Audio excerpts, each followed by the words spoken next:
Welcome to my YouTube channel the concept simplified. मेरा नाम है हरगुन सहानी। मैं NET JRF commerce and NET in management हूँ। आज मैं आपके साथ एक वीडियो लेकर आई हूँ जिसमें हम लोग डिस्कस करेंगे the most important topics for net paper 1 her unit में से। देखिए, वैसे तो मैं हमेशा रेकमेंड करती हूँ कि आपको एग्ज़ाम्स की प्रिपरेशन के लिए पेपर 1 से अगर पॉसिबल हो तो पूरा सिलेबस उसका हर एक टॉपिक कवर करना चाहिए। लेकिन हम सब जानते हैं एग्ज़ाम्स नियर अबाउट है, और अगर आपके पास टाइम का कॉन्स्ट्रेन हो या अगर आप जल्दी से कुछ बहुत ही इंपॉर्टेंट टॉपिक्स रिवाइज करना चाहते हैं तो प्लीज़ आज मैं वीडियो में जिन टॉपिक्स को डिस्कस करूँगी उनको आप प्लीज़ स्किप मत करिएगा। चलिए आज हम अपने वीडियो को स्टार्ट करते हैं और देखते हैं ऐसे कौन से टॉपिक्स हैं जो प्रीवियस ईयर पेपर्स में बहुत बार पूछे जा चुके हैं और एक ट्रेंड फॉलो होता आया है। देखिए, फर्स्ट यूनिट है टीचिंग एप्टीट्यूड की। टीचिंग एप्टीट्यूड में जहाँ पे जो टॉपिक्स इंपॉर्टेंट है मैंने सबको रेड से हाईलाइट किया है, हम उन्हीं पे डिस्कशन करेंगे। देखिए, टीचिंग एप्टीट्यूड में सबसे पहले अब देखिए जो लेवल्स ऑफ टीचिंग होते हैं, जैसे कि हमें पता है memory, understanding and reflective levels होते हैं। ये लेवल्स और जो इनके कैरेक्टरिस्टिक्स होते हैं या जो इनके फीचर्स है कि किसने इनको दिया है, इसमें से सबसे लोएस्ट लेवल कौन सा है, हाईएस्ट लेवल कौन सा है, इन सब के बारे में यूजीसी नेट एग्जाम में क्वेश्चंस पूछे जा चुके हैं। हर एक लेवल के अपनी कैरेक्टरिस्टिक्स हैं, उसकी अपनी इंपॉर्टेंस है, इनको आप जरूर कवर करिएगा। उसके अलावा कुछ फैक्टर्स होते हैं जो टीचिंग को इफेक्ट करते हैं, जैसे कि यूजीसी नेट एग्जाम में मुझे याद है कि दिसंबर 2018 में जब मैंने एग्जाम दिया था तो ये पूछा गया था कि ऐसे कौन से फैक्टर्स हैं जो एक टीचिंग को इफेक्ट करते हैं। क्या जो टीचर का सब्जेक्ट नॉलेज है वो इफेक्ट करता है, या जो स्टूडेंट जिस सोशल बैकग्राउंड से आता है वो टीचर को इफेक्ट करता है, टीचर की कम्युनिकेशन स्किल्स इफेक्ट करती हैं। तो फैक्टर्स पे, और तब से ही मैं देख रही हूँ जब से ये ऑनलाइन हुआ है, मैक्सिमम जो फोकस है हर एग्जाम में एक ना एक क्वेश्चन फैक्टर्स पे जरूर मिला है कि वो पूछ लेते हैं कि आपको 5 स्टेटमेंट्स दे देंगे, इसमें से पूछेंगे कि ABC सही है, BCD सही है, कौन सी स्टेटमेंट सही है। तो फैक्टर्स को ज़रूर कवर करके जाइएगा।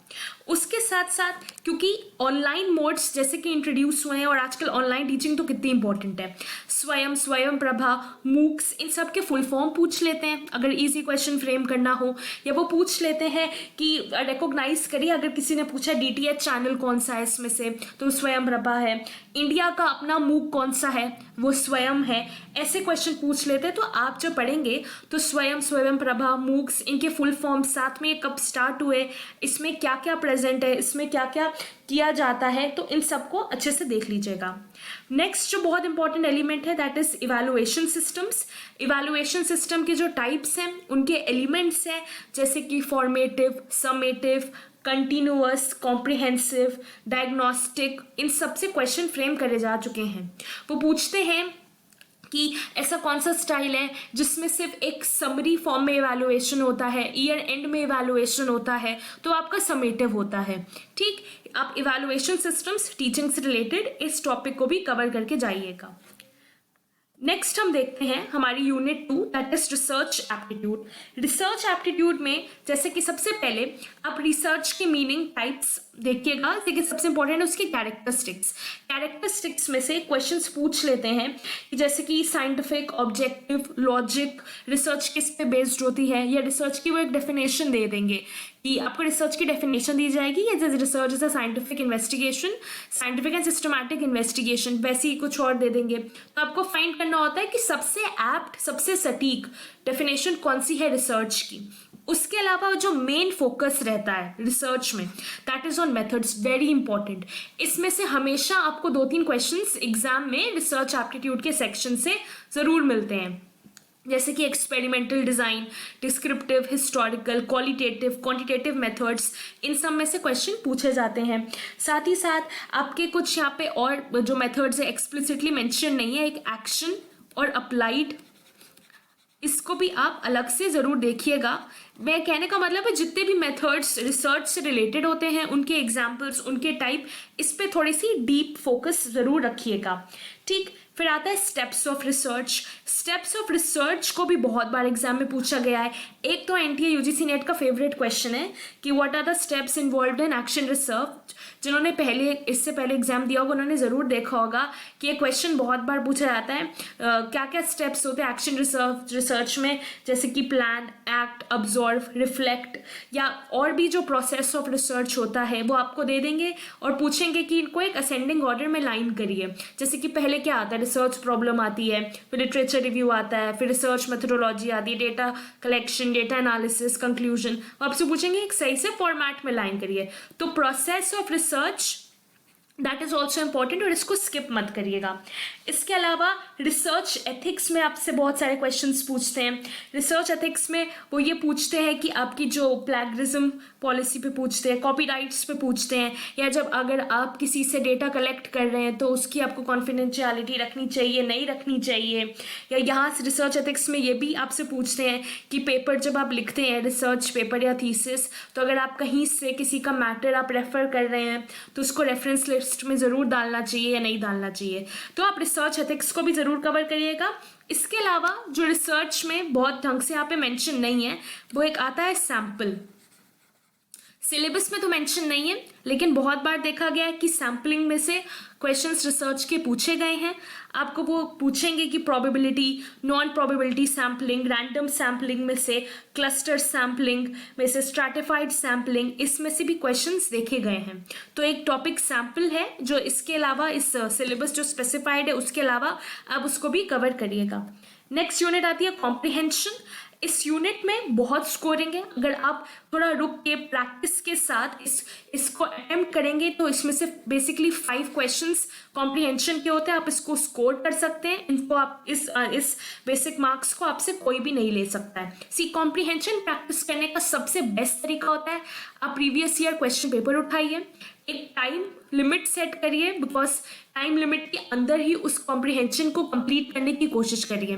मैंने ऐसा किया था, जो प्रीवियस ईयर क्वेश्चन पेपर्स होते थे मैं उसी में से कॉम्प्रिहेंशन को प्रैक्टिस करती थी टाइम लिमिट के अंदर, कि मैं एक कॉम्प्रिहेंशन को सॉल्व कर पा रही हूँ, नहीं कर पा रही हूँ। उससे बहुत हेल्प मिली थी मुझे एग्जाम में कॉम्प्रिहेंशन में से। और कॉम्प्रिहेंशन एक ऐसी यूनिट है, अगर आपने एक बार ढंग से पैसेज रीड कर लिया, उसके आंसर दे दिए, तो उसको आपको मार्क्स मिलने ही मिलने हैं।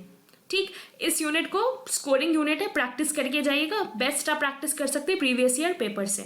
नेक्स्ट यूनिट आती है कम्युनिकेशन की। कम्युनिकेशन में जो आज तक फोकस रहा है एग्जामिनर्स का वो एक होता है टाइप्स ऑफ कम्युनिकेशन पे। ठीक, कि वो पूछ लेते हैं कि आपकी जो टाइप्स ऑफ कम्युनिकेशन है, वर्बल, नॉन वर्बल, उसके अलावा आपकी बहुत सारी आती हैं, इंटरपर्सनल, इंट्रापर्सनल। क्लासरूम कम्युनिकेशन पे भी बहुत फोकस रहता है। वो पूछ लेते हैं कि क्लासरूम कम्युनिकेशन में क्या क्या कैरेक्टरिस्टिक फीचर्स होने चाहिए, क्या बच्चों को भी रिस्पॉन्स करना चाहिए, क्या बच्चों को फीडबैक देना चाहिए उस कम्युनिकेशन में। साथ ही साथ verbal and non verbal communication. Non verbal communication में आपसे पैरा लैंग्वेज के बारे में क्वेश्चंस होते हैं, या तो वो क्वेश्चंस होते हैं काइनेसिक्स के बारे में, प्रॉक्सिमिक्स के बारे में, इन सब के बारे में आपसे क्वेश्चंस पूछे जाते हैं। साथ ही साथ एक कम्युनिकेशन का बहुत इजी क्वेश्चन पूछा जाता है जो होता है प्रोसेस ऑफ कम्युनिकेशन। जैसे कि आपको पूछेगा कि इसमें से कौन सा प्रोसेस सही है, कि सबसे पहले सेंडर है, फिर मैसेज है, फिर रिसीवर है, इस पे भी क्वेश्चन पूछे जाते हैं, फिर आखिर में फीडबैक होता है। प्रोसेस ऑफ कम्युनिकेशन को आप देख जाइएगा, यहाँ पे सिलेबस में मेंशन नहीं है, लेकिन प्रोसेस ऑफ कम्युनिकेशन भी कभी कभी एग्जाम में पूछ लिया जाता है। उसके अलावा बैरियर्स टू इफेक्टिव कम्युनिकेशन है। आपसे एक सिचुएशन दे दी जाएगी कि अगर जैसे कि 2 लोग फ़ोन पे बात कर रहे हैं तो उसमें से अगर कुछ सिमेंटिक्स है, मतलब कि एक ही वर्ड के 2 मीनिंग निकल के आ रहे हैं, तो इसमें कौन सा बैरियर है। क्या नॉइज एक बैरियर होता है इफेक्टिव कम्युनिकेशन में, तो उससे क्वेश्चन आते हैं। कम्युनिकेशन में मैंने बेसिकली देखा है कि आप एक बार सिलेबस को आप रीड कर लीजिएगा, लेकिन जो क्वेश्चंस यूजीसी नेट अपने पेपर 1 में पूछता है कम्युनिकेशन से, वो मोस्टली थोड़े कॉमन सेंस वाले क्वेश्चन होते हैं। उसमें आपको अपनी जो आपकी नॉलेज है आज तक, जो जनरल नॉलेज है, थोड़ी अंडरस्टैंडिंग है, उसी को अप्लाई करके वहीं से आते हैं क्वेश्चन। ज़्यादा थ्योरेटिकल क्वेश्चंस नहीं आते हैं, नॉर्मल बेसिक नॉलेज वाले क्वेश्चंस यूजीसी नेट कम्युनिकेशन से रिलेटेड पूछता है। Next unit mathematical reasoning and aptitude unit. देखिए, यहाँ पे एक चीज़ है कि ऐसे दो टाइप के बच्चे होते हैं जो एग्ज़ाम देते हैं। एक जो जिनका मैथमेटिकल बैकग्राउंड बहुत ही स्ट्रांग होता है, दूसरे वो जिनका मैथमेटिकल बैकग्राउंड इतना स्ट्रांग नहीं होता, वो रीजनिंग इतने इजीली अटेम्प्ट नहीं कर पाते। लेकिन कहीं ना कहीं ये यूनिट बहुत इंपॉर्टेंट होती है, क्योंकि इसमें आपको पता है कि अगर आपका आंसर आ गया किसी भी क्वेश्चन का तो वो आपसे कोई छीन नहीं सकता, इसके मार्क्स आपको मिलते ही मिलते हैं। ठीक, तो मैं उन बच्चों को कहना चाहूँगी जिनका मैथमेटिकल बैकग्राउंड नहीं है, उनको इसको डेली प्रैक्टिस करना चाहिए। आपको कभी भी इसको आखिर के लिए ऐसे छोड़ना नहीं चाहिए, क्योंकि ये स्कोरिंग यूनिट्स हैं। अगर आप धीरे धीरे डेली प्रैक्टिस करें और इसका जो लेवल ऑफ क्वेश्चंस है वो इतना भी टफ नहीं है as compare to banking exam, जिसमें जो रीजनिंग के या जो मैथ्स के क्वेश्चन होते हैं वो ज़्यादा हाई लेवल के होते हैं। यूजीसी नेट एग्जाम में इतने हाई लेवल के नहीं पाए जाते हैं। अगर आप डेली प्रैक्टिस करेंगे तो आपसे ज़रूर हो जाएगा। और दूसरी वही, मैं जो दूसरे बच्चे होते हैं जो अच्छे मैथमेटिकल बैकग्राउंड है उनको यही बोलना चाहूँगी, आप एक काम कर सकते हैं, आप इसमें जो प्रीवियस ईयर क्वेश्चंस हैं, जो सिर्फ प्रीवियस ईयर क्वेश्चंस को उठाइए, उससे जो रिलेटेड क्वेश्चंस पूछे गए हैं मैथ्स से, रीजनिंग से, उनको लगा लेंगे तो आपका काम हो जाएगा।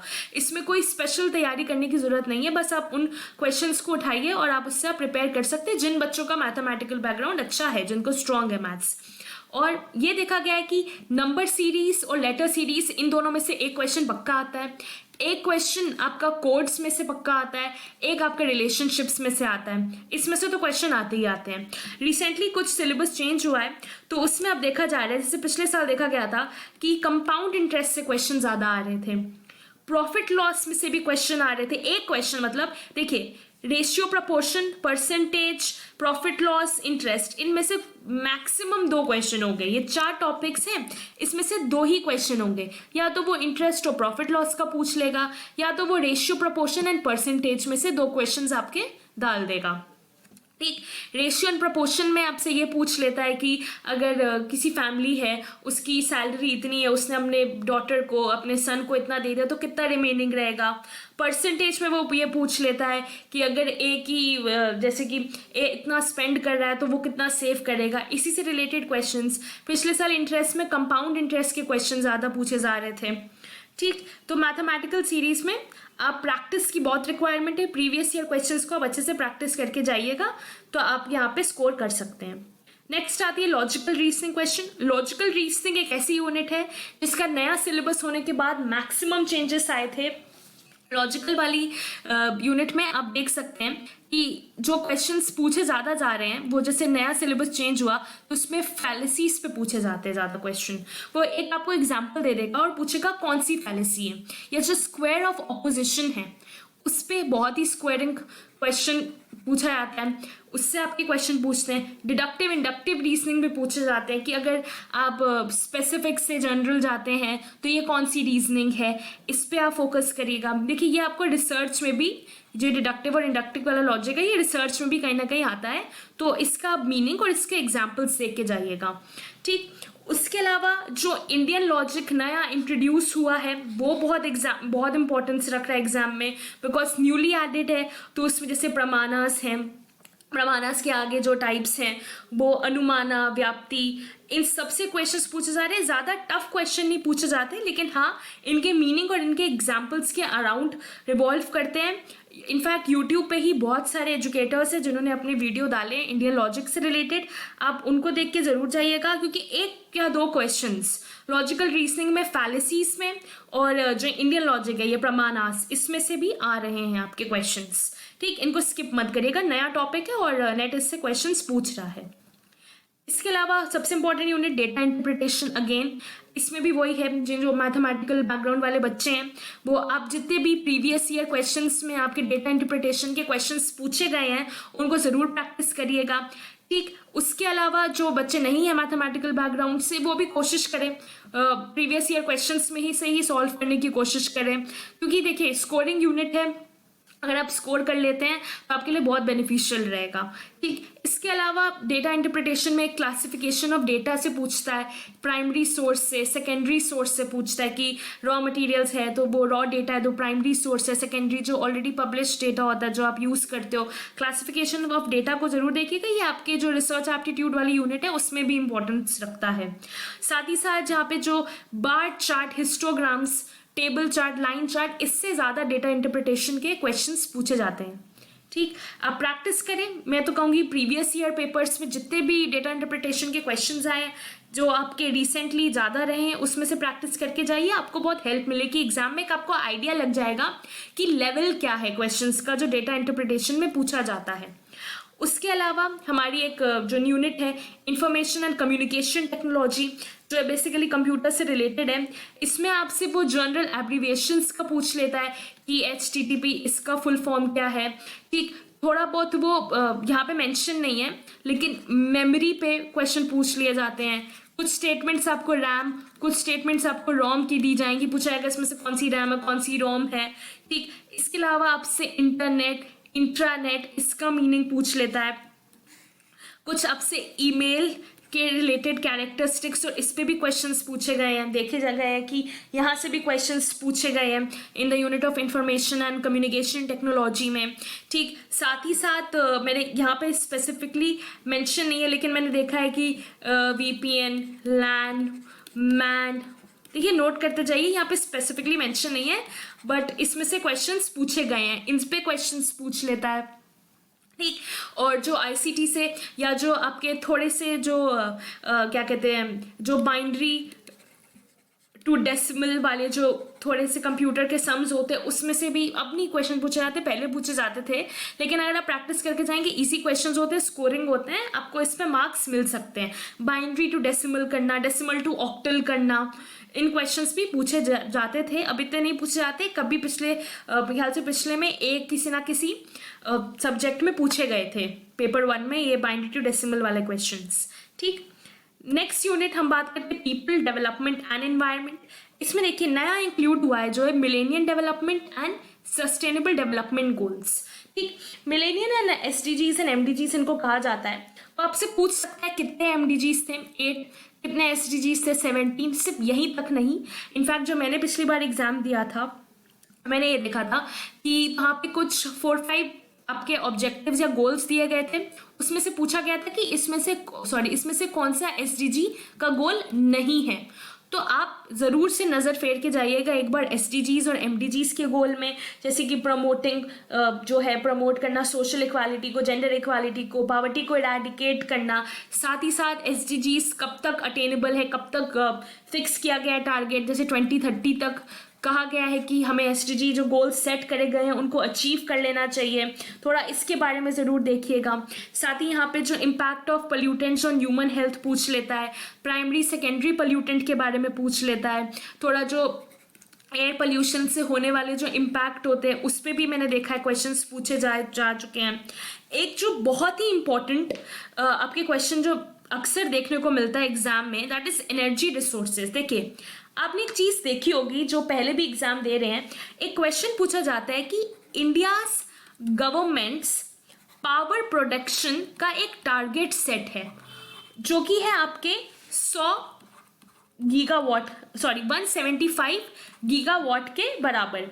इस 175 गीगावाट का इंडियन गवर्नमेंट ने इनिशिएटिव लिया है कि वो जनरेट करेगी 2022 तक। और वो कैसे जनरेट करेगी, जो आपके नेचुरल रिन्यूएबल एनर्जी रिसोर्सेज होते हैं उन्होंने इस 175 गीगावाट को डिवाइड कर रखा है। जैसे 100 गीगावाट उन्होंने सोलर का रखा है, 60 गीगावाट विंड का रखा है, ऐसे ही 5 गीगावाट स्मॉल हाइड्रो प्रोजेक्ट्स का रखा है। ये इससे क्वेश्चन जरूर आता है, वो आपसे पूछ लेते टारगेट कितना है 175 गीगावाट का, कब तक अचीव होगा। अच्छा ठीक है, तो इसमें सोलर कितना कॉन्ट्रीब्यूट करेगा, विंड एनर्जी कितना कॉन्ट्रीब्यूट करेगी, इस पे क्वेश्चन मैंने देखा है कि हर साल किसी ना किसी सब्जेक्ट में जरूर पूछा जाता है। इसके अलावा ये भी पूछ लेता है कि इंडिया में जो एनर्जी टोटल जनरेट होती है वो सबसे ज़्यादा किससे होती है, थर्मल से जनरेट होती है, हाइड्रो इलेक्ट्रिक पावर से जनरेट होती है, नेचुरल रिसोर्सेज से जनरेट होती है। तो जो आप एनर्जी रिसोर्सेज हैं इन पे ज़रूर नज़र डालिएगा और इससे रिलेटेड सर्च करके पढ़ के जाइएगा एग्जाम में। उसके अलावा जो यहाँ पे आप देख रहे हैं रेड में हाईलाइटेड है, जो जितने भी डिफरेंट अग्रीमेंट्स हुए हैं, जैसे Montreal, Rio summit, convention on biodiversity, Kyoto, international, इस पर अभी तक क्वेश्चन नहीं पूछा गया है ISA पे, लेकिन होपफुल है कि ये पूछा जाएगा। ठीक, इसमें से यहाँ से क्वेश्चन आते हैं, डेट का आता है, फिर पूछ लेते हैं किस कन्वेंशन में ये बने थे, किस कन्वेंशन के थ्रू बना था, और जो हर एक प्रोटोकॉल है उसका एक अपना एजेंडा होता है। जैसे कि आपका ओजोन लेयर डिप्लीशन है या क्लाइमेट चेंज है, बायोडाइवर्सिटी। तो आपसे पूछ ले कि जैसे मॉन्ट्रियल प्रोटोकॉल है ये किस एजेंडा के लिए बना था, जैसे ये बना था ओजोन लेयर डिप्लीशन के उसके प्रोटेक्शन के एजेंडा के लिए, ठीक। कहाँ पे बना था, इसके हेडक्वार्टर्स कहाँ थे, डेट क्या थी। तो जी ये कन्वेंशंस जो आपके मेंशन है ना, इनको जरूर देख के जाइएगा, और इनकी डेट, इनका कन्वेक्शन, इनका जो एजेंडा है उनको भी देखिएगा, ठीक। इसके अलावा आपके पास जो आपकी नेक्स्ट यूनिट और लास्ट यूनिट है that is higher education system. इसमें जो एशियंट इंडिया है, एशियन इंडिया की कुछ यूनिवर्सिटीज़ हैं जैसे नालंदा, तक्षशिला, उज्जैन यूनिवर्सिटी। इन यूनिवर्सिटीज़ को देखिएगा, ये यूनिवर्सिटीज़ कहाँ लोकेटेड है और ये क्या पढ़ाती है, किस फील्ड से एसोसिएटेड है। ये एस्ट्रोनॉमी से एसोसिएटेड है, फिलॉसफी से हैं, ग्रामर से हैं, इनको देख लीजिएगा। साथ ही साथ जो एक professional technical and skill based institutions हो गए, जैसे कि टेक्निकल इंस्टीट्यूशन में AICTE, ठीक। इसका फुल फॉर्म क्या है, ये कब इस्टेब्लिश हुआ था, इसकी वर्किंग क्या है। या जो आपका NAC हो गया, NBA हो गया, NIRF हो गया, इन सबको देख लीजिएगा, इनके फुल फॉर्म्स देखिएगा। इनके इस्टेब्लिशमेंट ईयर बहुत इंपॉर्टेंट है, इनके हेडक्वार्टर्स कहाँ हैं, इससे भी क्वेश्चन पूछा जाता है, इसको ज़रूर देखिएगा। साथ ही साथ देखिए हर साल यूनिवर्सिटीज़ की रैंकिंग निकलती है कि सबसे अच्छी यूनिवर्सिटी इंडिया में कौन, सबसे हाईएस्ट रेटेड यूनिवर्सिटी कौन सी है। डिफरेंट रैंकिंग्स निकलती है, उनको आप ज़रूर पढ़िएगा एग्जाम के पहले, कि आपसे पूछ सकते हैं कि इस पर्टिकुलर रैंकिंग के अकॉर्डिंग सबसे नंबर 1 यूनिवर्सिटी कौन सी है। या और भी ये क्वेश्चन पूछे जाते हैं कि आपकी नंबर ऑफ यूनिवर्सिटीज़ के बारे में, सेंट्रल कितनी है, स्टेट कितनी है, डीम्ड यूनिवर्सिटीज़ कितनी है, उसके डायरेक्ट आपसे नंबर पूछ लेते हैं कि ये कितनी है यूनिवर्सिटी नंबर में इंडिया के अंदर। इस पे आपसे क्वेश्चंस पूछे जाते हैं। साथ ही में इस बार के नेट के एग्जाम के लिए सबसे इंपॉर्टेंट जो टॉपिक यहाँ पे पॉलिसीज लिखी है, यहाँ पे जो आपकी नेशनल एजुकेशन पॉलिसी 2020 आई है रिसेंटली, इससे होप किया जा रहा है कि इसमें से क्वेश्चन पूछा जा सकता है एग्जाम में। अगर आपने नेशनल एजुकेशन पॉलिसी 2020 के ऊपर वीडियो ना देखा हो तो मैंने इस पे वीडियो बनाया है, मैं आपको यहाँ पे लिंक भी दे दूंगी, आप उस वीडियो को जाके ज़रूर देख लीजिएगा। इस बार ये न्यूली इंट्रोड्यूस है और ये होपफुल भी है कि इससे रिलेटेड क्वेश्चन एग्जाम में पूछा जाए, तो ये बहुत इंपॉर्टेंट हो जाता है हायर एजुकेशन की यूनिट से। ओके फ्रेंड्स, इसके अलावा कुछ जनरल इंपॉर्टेंट टॉपिक्स हैं जो आपको ध्यान रखने चाहिए। देखिए हर एक यूनिट में से आपसे 5 क्वेश्चन पूछेंगे, इसलिए हर एक यूनिट में आपका एक क्वेश्चन, आपके जैसे आपको पता है 2 मार्क्स के इक्वलेंट है, तो हर एक यूनिट आपके लिए इंपॉर्टेंट है। देखिए कुछ बच्चे होंगे जिनकी थ्योरेटिकल यूनिट्स इंपॉर्टेंट होंगी, कुछ बच्चे होंगे जिनकी मैथमेटिकल यूनिट्स इंपॉर्टेंट होंगी। आप जो आपकी ज़्यादा स्ट्रांग है आप उसको अच्छे से करिएगा, जो आपकी स्ट्रांग नहीं है, जो आप यूनिट्स कहते हैं जो आपका वीक एरिया है, उसमें से जो मैंने आपको इंपॉर्टेंट टॉपिक्स बताए हैं एटलीस्ट उनको आप 2 से 3 बार आप देख ज़रूर लीजिएगा, ताकि अगर वो इजी हो कुछ और आप छोड़ के जा रहे हैं और सामने आ जाता है एग्जाम में तो आपके अच्छा ये है कि आपको मार्क्स मिल जाएगा। ठीक, जो आपकी स्ट्रॉन्ग यूनिट्स हैं, ठीक है अभी टाइम नहीं रह गया एग्जाम के लिए, मैं जानती हूँ, आप उनको और देखिए और अच्छा करिए। जो आपकी वीक यूनिट्स है उसमें जो इंपॉर्टेंट टॉपिक्स हैं उनको आप स्कोर करने की कोशिश करिए, आप देखिए उन टॉपिक्स को मत छोड़िएगा, एटलीस्ट पूरी यूनिट को ना करिए लेकिन उन टॉपिक्स को, जो इंपॉर्टेंट टॉपिक्स है जो मैंने बताए हैं उनको ज़रूर कवर करिएगा। सेकेंडली उन यूनिट्स पे थोड़ा ज़्यादा फोकस करिए जहाँ पे शॉर्ट आंसर्स हैं। आपको पता है कि अगर आपने ये आंसर किया जैसे मैथ्स वाली यूनिट्स है उसमें आपका पक्का आपका आंसर सही ही होगा। ठीक, जितना कोशिश कर सकते हैं एग्जाम से पहले एटलीस्ट 1 वीक आप अलॉट करिए जहाँ पे आप सिर्फ और सिर्फ टाइम सेट करिए, प्रीवियस ईयर क्वेश्चंस को प्रैक्टिस करिए। जितना ज़्यादा प्रीवियस ईयर प्रैक्टिस करेंगे, आपने उतना कंटेंट नहीं भी पढ़ा हो लेकिन उनको प्रैक्टिस करिए, देखिए आपकी मिस्टेक्स क्या हैं, उससे लर्न करिए। आपको ये सही मैं बता रही हूँ बहुत ज़्यादा हेल्प आएगा एग्जाम में।